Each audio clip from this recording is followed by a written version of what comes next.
આપ સર્વોને હેતપૂર્વક જય શ્રી સ્વામિનારાયણ।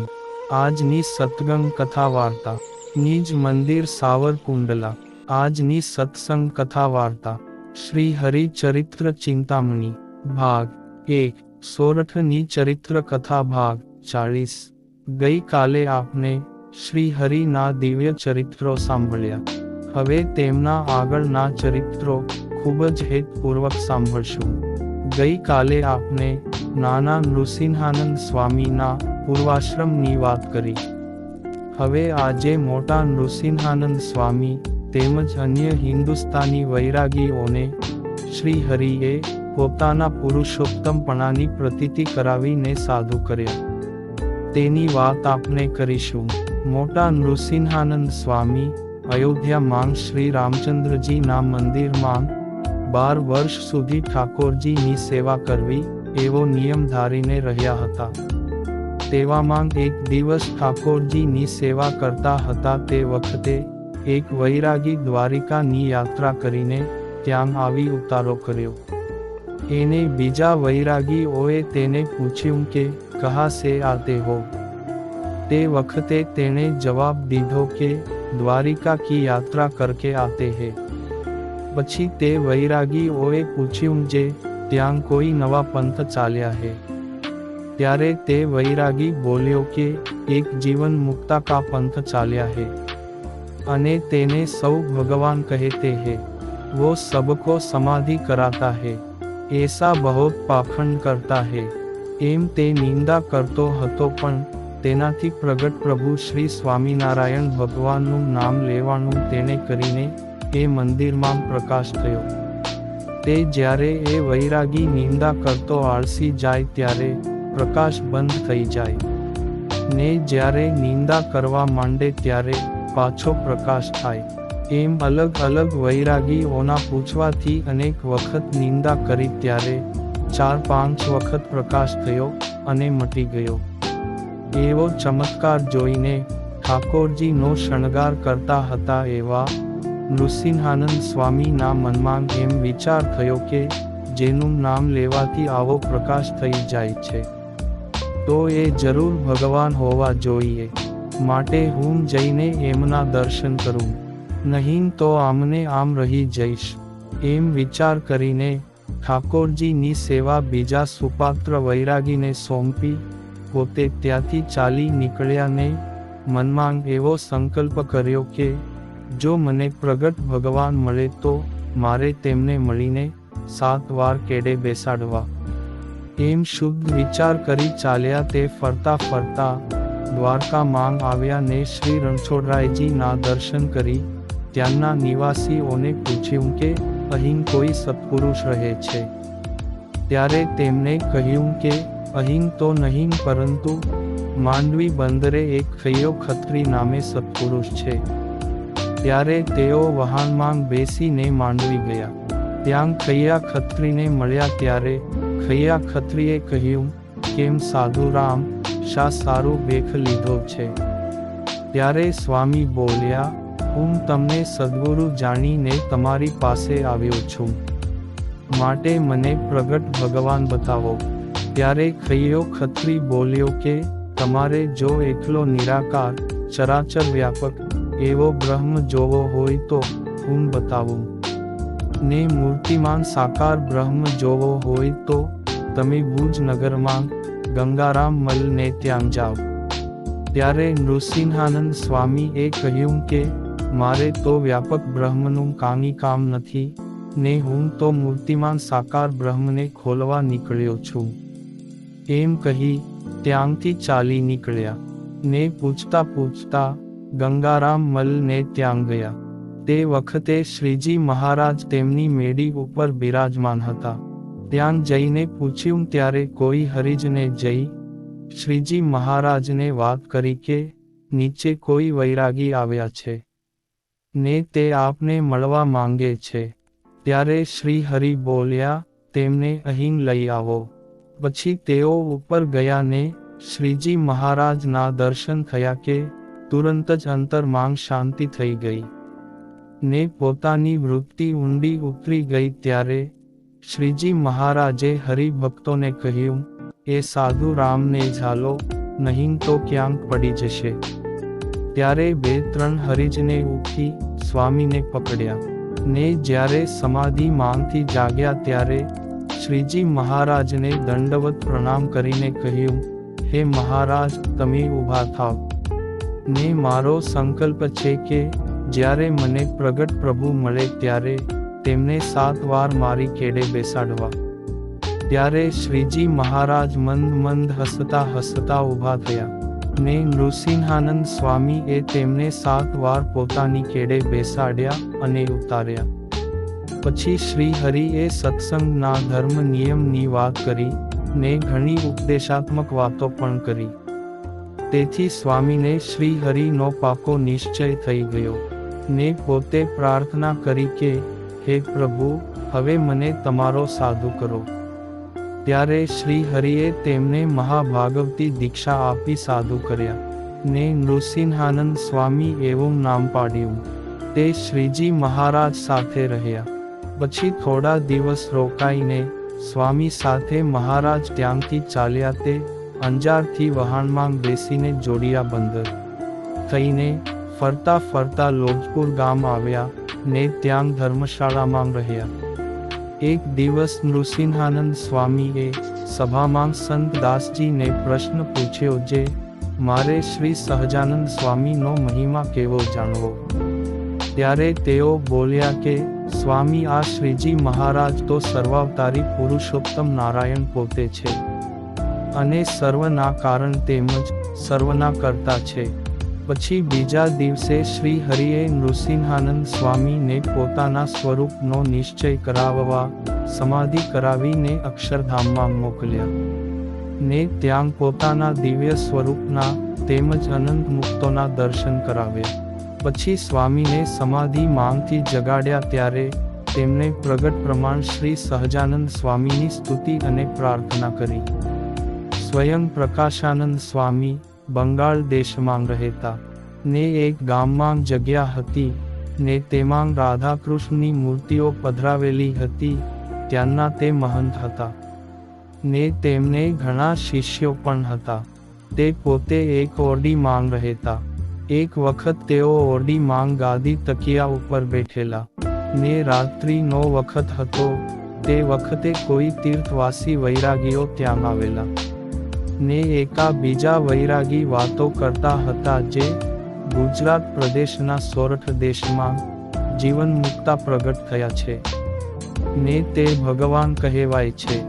વળી તે આ બાલ વૃદ્ધ દરેકને સમાધિઓ કરાવે છે, ને પોતાના ધામમાં મોકલી પોતે ભગવાન છે એવું કહેવડાવે છે.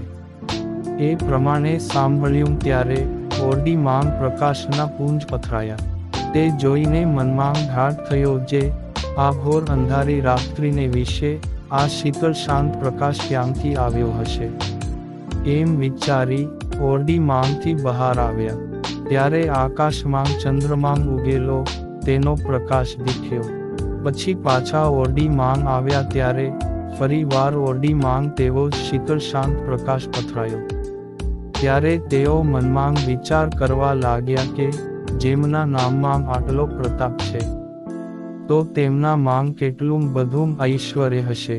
માટે મારે તેમના દર્શન કરવા જવું છે.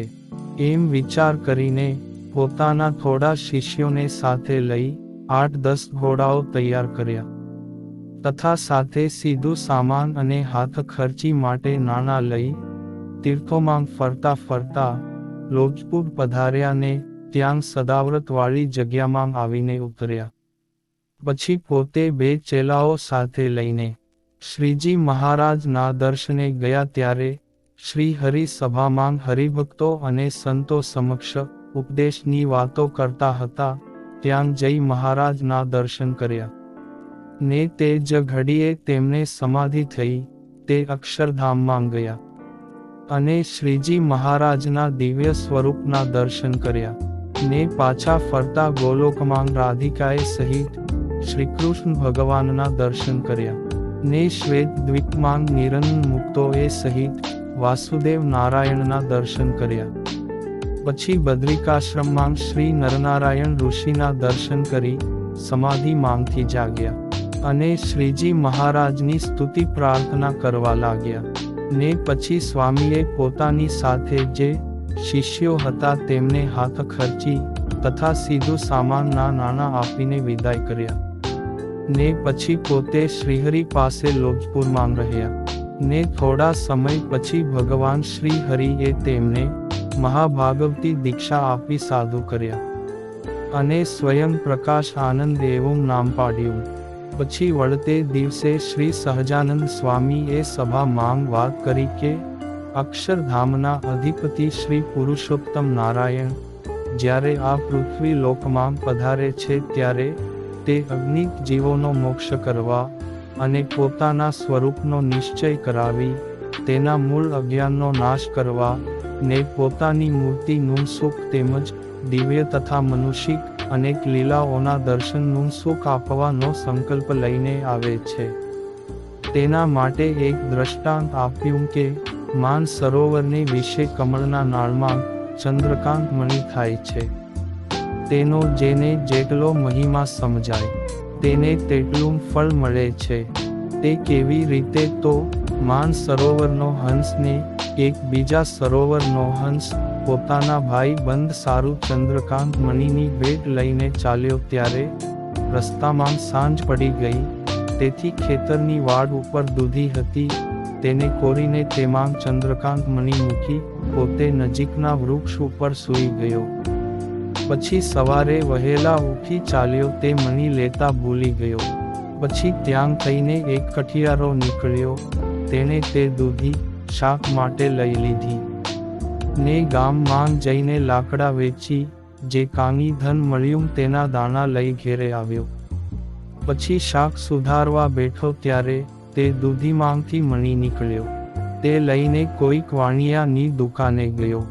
તે વાણિયાએ મણિ રાખી લીધો અને તેમને જે સીધું સામાન જોઈતો હતો તે આપી દીધો. પછી તે વાણિયો મણીને લઈ એક બીજા મોટા વેપારી પાસે ગયો ને તેમને આપ્યો.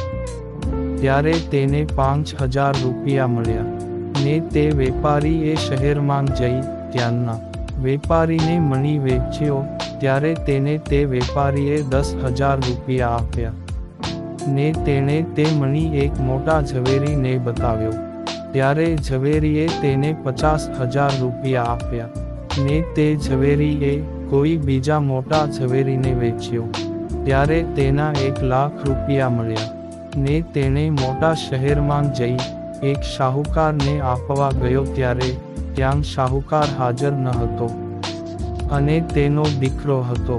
તેને બતાવ્યો ત્યારે તેણે કહ્યું કે આ મણીના બદલે હું તમને મારા ગોડાઉનમાં જે હીરા ઝવેરાત સોના મોહરો વગેરે ધન પડ્યું છે તે સવારથી સાંજ સુધીમાં તમારાથી લઈ જવાય તેટલું ધન લઈ જાઓ.